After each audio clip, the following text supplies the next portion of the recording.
Être excellent, c'est prendre ce que vous avez et faire avec le mieux que vous puissiez faire. Je crois que cela a à voir avec notre attitude. Restez avec nous dans Jouissez de votre vie.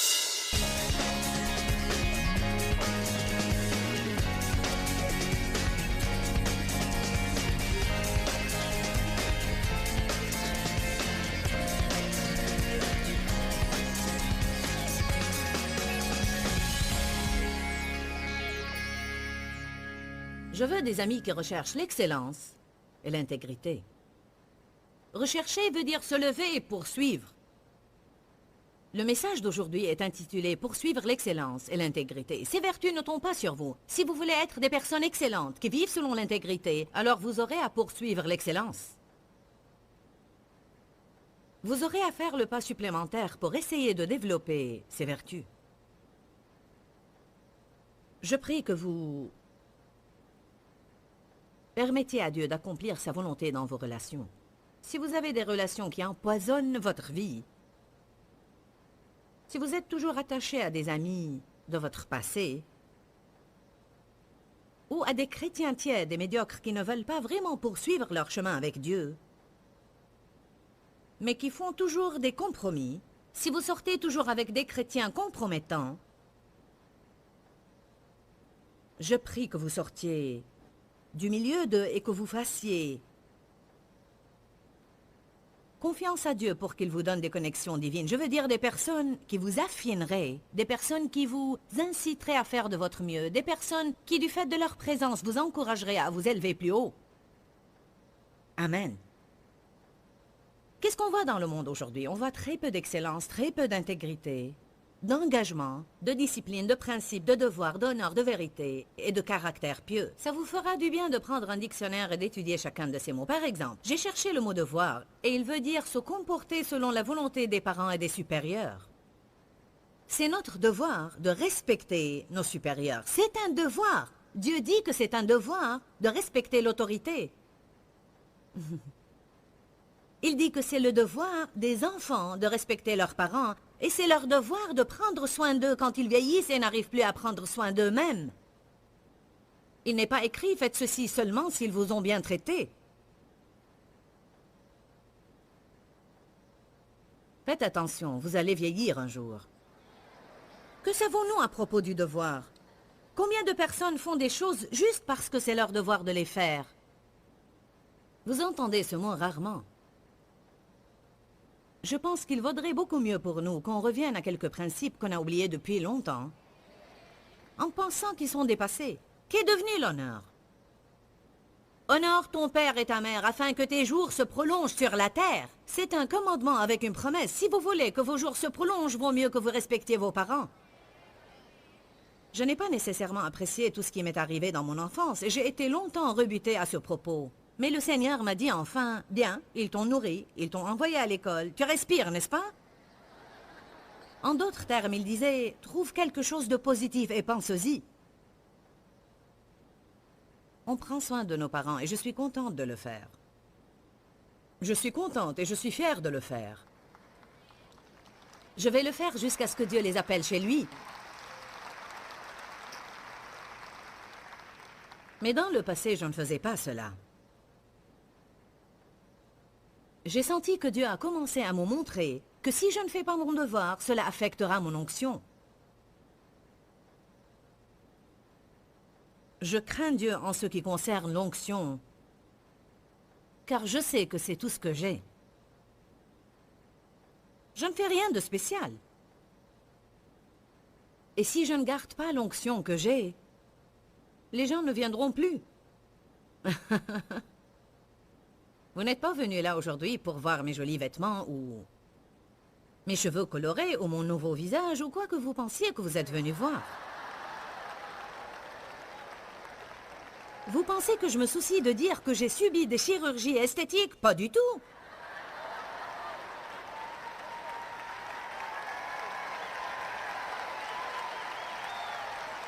Vous savez pourquoi? Parce que je ne fais pas les choses que je sens que je dois cacher. En fait, je pense à faire beaucoup plus d'ajustements. Un peu d'ajustements ici et là. Alléluia.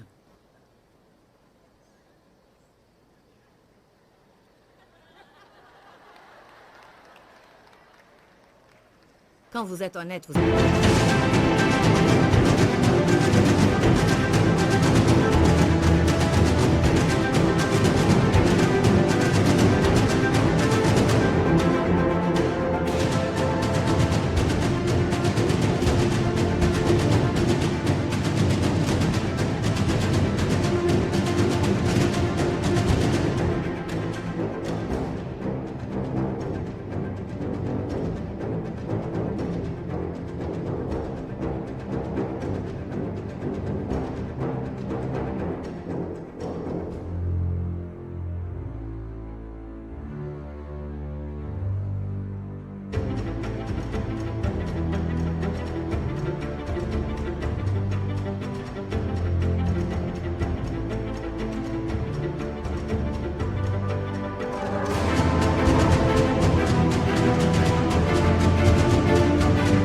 Vous êtes libre. Vous n'êtes pas venu là juste pour me voir. Vous êtes venu parce que votre vie va changer grâce au message que Dieu vous transmet par moi. Et votre vie changera non parce que c'est moi qui vous transmets le message, mais grâce à l'onction.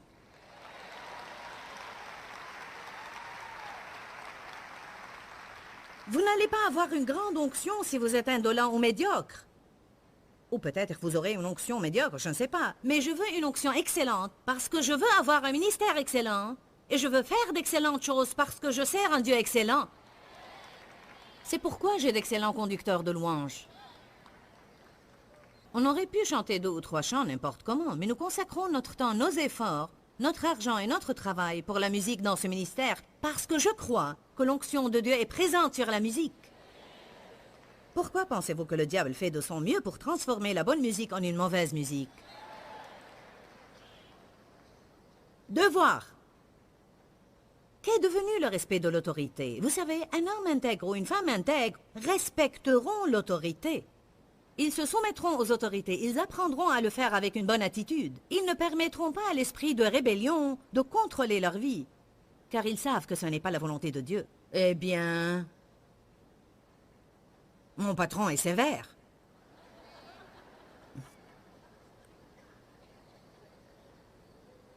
La Bible dit que toute position est ordonnée par Dieu. Peut-être pas toute personne est ordonnée par Dieu, mais les positions le sont. Même les serviteurs de Dieu n'inspirent plus le respect qu'ils inspiraient d'antan. Si vous voulez vraiment savoir la vérité, on a ce même problème envers Dieu. Je crois qu'on est sur le point de perdre la crainte révérentielle et le respect. Je ne crois pas qu'on doit avoir peur de Dieu. On a appris aux gens à travers les années qu'on doit être à l'aise avec Dieu, relax avec Dieu, et que c'est votre cœur qui l'intéresse. Mais vous savez quoi? Il se peut que j'offense quelques-uns en disant cela. Je n'ai pas l'intention de le faire. Mais je sens que je dois le dire, et après tout, c'est ma réunion, et je peux dire ce que je veux. Les gens doivent s'habiller décemment quand ils viennent à l'église.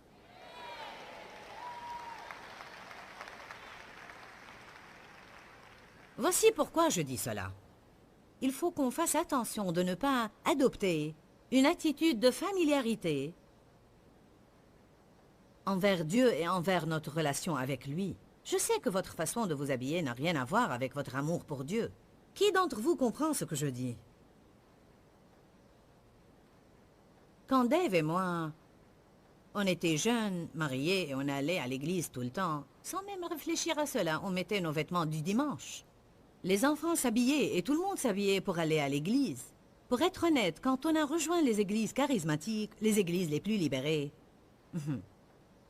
je remercie Dieu pour certaines choses dont je me suis libérée, mais on a négligé quelques principes auxquels on devrait tenir. Comme par exemple, il n'y a pas de mal à avoir des vitraux dans votre église, je crois qu'ils sont beaux. Je crois que parfois nous pouvons devenir extrémistes. On a besoin d'être équilibré. Comme je dis, je ne veux offenser personne par ce que je dis maintenant.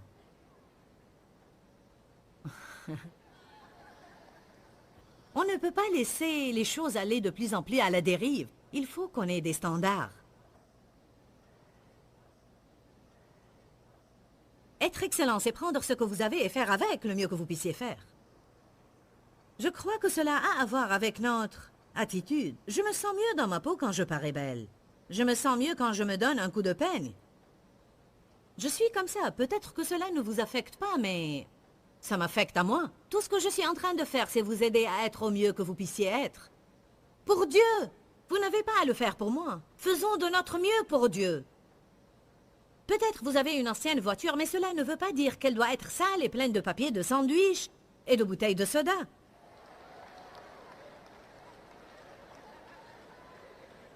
Peut-être vous vous débattez pour maigrir, mais cela ne veut pas dire que vous ne pouvez pas avoir une bonne apparence. Vous pouvez toujours porter de beaux vêtements et vous donner un coup de peigne. En fait, beaucoup de personnes, quand elles ont un handicap quelque part, elles négligent tout le reste. Peut-être votre maison n'est pas grande, mais vous pouvez la garder propre.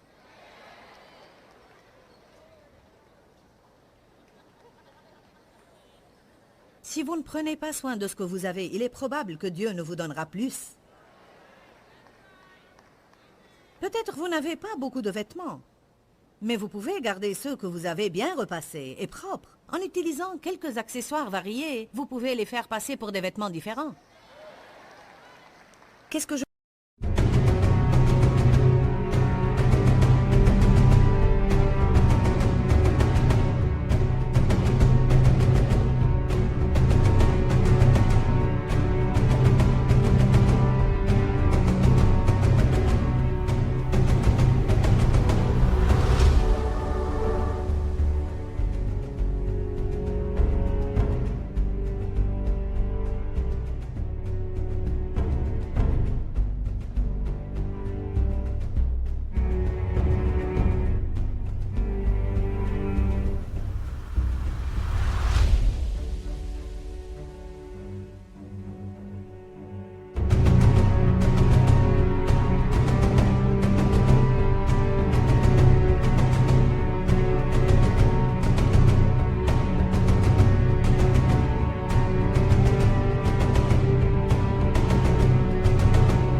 vous dis, j'essaie de vous dire des choses pratiques. Prenez ce que vous avez et faites avec le mieux que vous puissiez faire. Prenez ce que vous avez. Peut-être vous n'avez pas beaucoup d'argent, mais soyez sage dans vos dépenses. Arrêtez de contempler ce que vous n'avez pas. Soyez comme James, regardez ce que vous avez et commencez à vous en servir.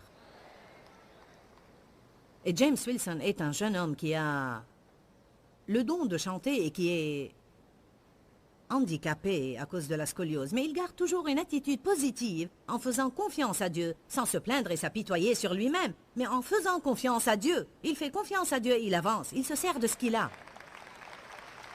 Il faut qu'on se serve de ce qu'on a, il faut qu'on se serve de ce qu'on a.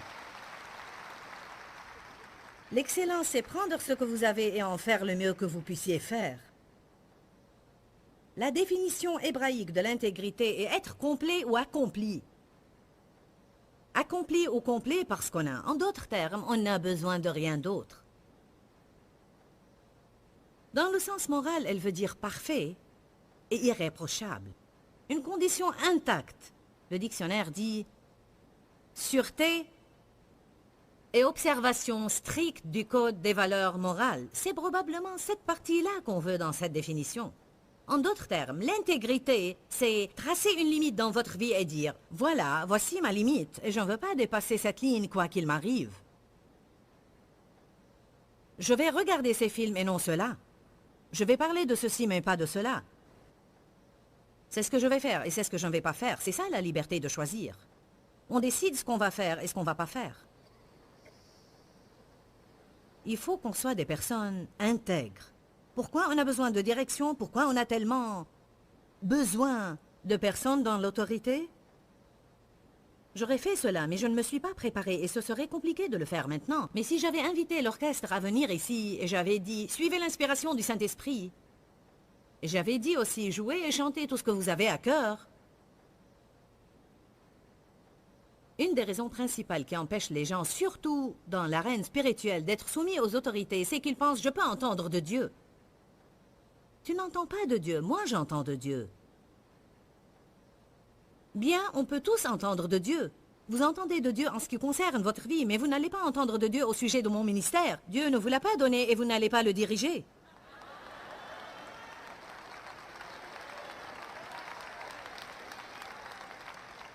Beaucoup de personnes travaillent chez nous, mais elles travaillent pour nous. Elles sont payées pour me rendre heureuse. N'est-ce pas la vérité? Les choses sont à l'inverse aujourd'hui. Les employés viennent travailler chez vous et ils pensent que c'est votre part de les garder heureux. Je veux que nos employés soient heureux. Ils sont bien payés et on prend soin d'eux. Mais ils ne doivent pas me dire ce que je dois faire. Ils ne sont pas là pour me dire ce que je dois faire. Vous voulez être le patron? Payez le prix comme j'ai fait. Payez les factures comme je fais. Priez vous-même pour avoir l'argent pour payer les factures. Ce n'est pas logique pour une personne sans responsabilité de vouloir être en charge. Vous savez ce que je dis? Si vous n'avez pas de responsabilité dans un domaine, n'exprimez pas votre opinion. Tu prêches bien. Vous n'êtes pas tous en train de sourire. Vous savez quoi? C'est le mauvais et le stupide esprit d'orgueil qui veut qu'on exprime notre opinion dans toute chose en se mêlant des affaires des autres. Amen. Si j'étais le pasteur, je n'aurais pas fait cela. Tu ne sais pas ce que tu aurais fait. De plus, vous n'allez jamais être pasteur à cause de l'attitude que vous avez. Eh bien, si j'étais Joyce, je n'aurais pas porté les vêtements qu'elle porte. Vous l'auriez fait si vous aviez les moyens.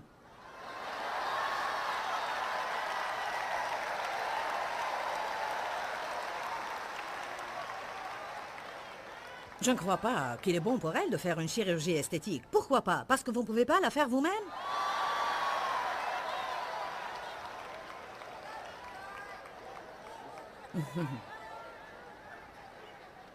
J'ai prié pour ce sujet 3 mois et Dieu m'a répondu, c'est ton visage, fais ce que tu veux. Alors je vous dis, vous n'avez aucune responsabilité sur mon visage et vous n'avez pas à exprimer votre opinion. Alléluia! Amen. On s'amuse aujourd'hui. Si j'appelle tous les musiciens et les chanteurs ici et je leur dis « Soyez tous guidés par le Saint-Esprit », ça sera un bruit, une cacophonie insupportable. Mais si je dis après « Bon Charlie, choisis un chant et que tout le monde suive le conducteur », c'est à ce moment-là qu'on fait une bonne musique. Alléluia, on doit être en harmonie ensemble. Un homme intègre ne change pas d'avis même à ses dépens. En d'autres termes, il tient à sa parole.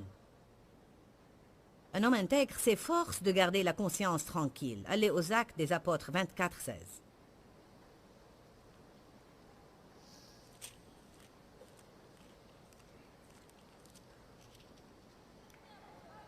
Acte 24, 16. Paul, qui était un homme d'intégrité, a dit « C'est pourquoi moi aussi je m'exerce à me discipliner en mortifiant ma chair et mes affections charnelles et en calmant mes envies et mes désirs matériels, faisant tout mon possible pour avoir constamment une conscience tranquille, inébranlable et irréprochable, sans offense devant Dieu et devant les hommes.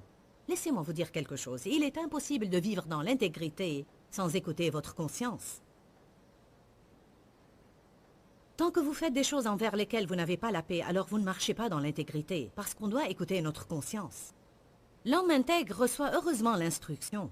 Il ne se vexe pas à chaque fois qu'on essaye de lui dire quelque chose.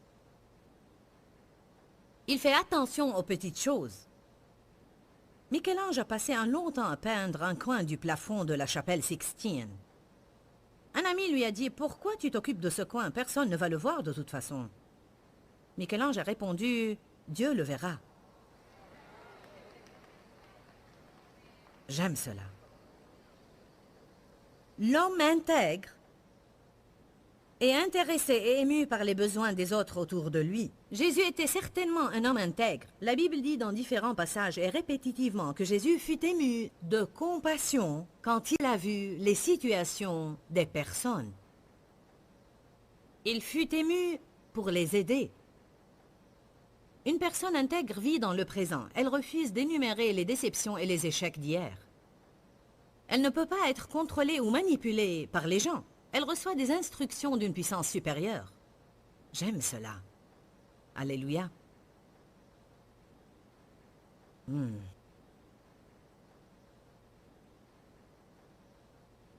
Elle traite les autres comme elle veut être traitée. Je veux que vous preniez le psaume 101:2. Je n'ai vu cela que depuis 2 semaines. Je crois qu'une personne intègre fait ce qui est juste même quand personne ne la voit. Elle fait ce qui est juste même si elle ne va pas recevoir des résultats immédiats. Elle a une passion pour faire ce qui est juste et elle poursuivra ce qui est juste. Elle s'efforcera à faire ce qui est juste quand personne ne le fait. Même quand les gens lui disent « pas besoin d'aller aussi loin », elle sera toujours motivée par un sentiment fort dans son intérieur qui l'incite à faire ce qui est juste. Alors pas la perfection, mais l'excellence. David a dit « j'agirai toujours avec sagesse et je prendrai garde à la voie droite. Quand viendras-tu à moi? Je marcherai dans l'intégrité de mon cœur. Je suivrai la perfection de mon cœur dans ma maison. » Non seulement devant les gens quand ils me regardent, mais à huis clos. Quand j'entre dans ma maison, je ferme la porte et personne ne sait ce qui se passe chez moi. C'est là où je vais marcher dans l'intégrité.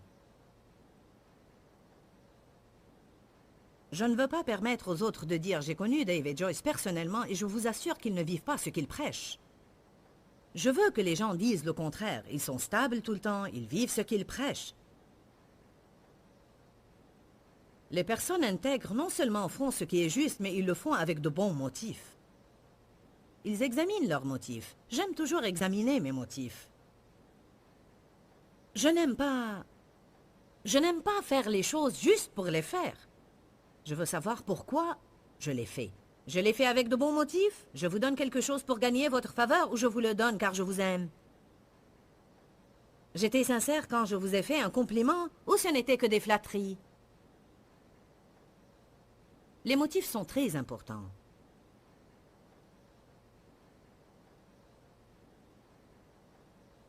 Les personnes intègres ne s'énervent pas quand Dieu ne leur donne pas quelque chose.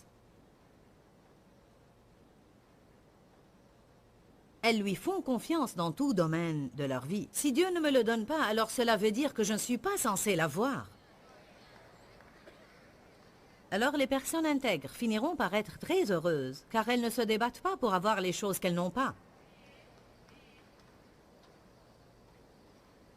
Elles ne s'énervent pas pour ce qu'elles ne peuvent pas être pour les autres, j'aime cela. Bien, je voulais être ton meilleur ami. Si tu ne peux pas être son meilleur ami, alors sois lui un bon ami. Je voulais être le vice-président.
Si tu ne peux pas l'être, alors sois un bon employé. Parfois, on fixe notre regard sur certaines choses et on les poursuit. Même dans les relations, on poursuit les choses. On parlait dans cet enseignement des caractéristiques de l'intégrité. Je veux vous encourager et vous dire que je crois vraiment que nous avons à décider d'être des personnes d'intégrité. Je crois vraiment que c'est une décision à prendre car on n'a pas toujours envie de faire ce qui est juste. Et je crois que la Bible prouve clairement que ceux qui choisissent l'excellence et l'intégrité expérimenteront plus de bénédictions que ceux qui ne font pas ce choix. Ils jouiront de la protection de Dieu et je crois qu'ils peuvent s'attendre à une plus grande sagesse et de merveilleuses choses. Je crois que le Saint-Esprit me guide aujourd'hui à vous dire quelque chose que vous savez peut-être ou que vous aviez entendu, mais je sens que vous avez besoin d'en être rappelé. Dieu est pour vous et non pas contre vous. Et si Dieu est pour vous, quel ennemi pourra réellement faire quelque chose contre vous? Je crois qu'on compte souvent les personnes qui sont contre nous et on oublie que le Seigneur est pour nous. Que ces paroles soient bien enracinées en vous et proclamées à haute voix. Dieu est pour moi, et si Dieu est pour moi, qui sera contre moi? Que le Seigneur vous bénisse et n'oubliez surtout pas qu'il y a la vie dans la parole. Je vous reverrai très bientôt. Pourquoi Seigneur, pourquoi? Dans ce livret, Joyce Meyer nous enseigne à travers la parole comment être délivré de la confusion.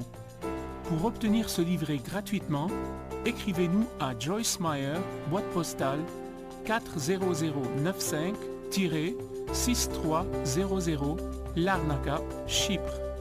Ou bien visitez notre site web www.joycemeyer.org/fr.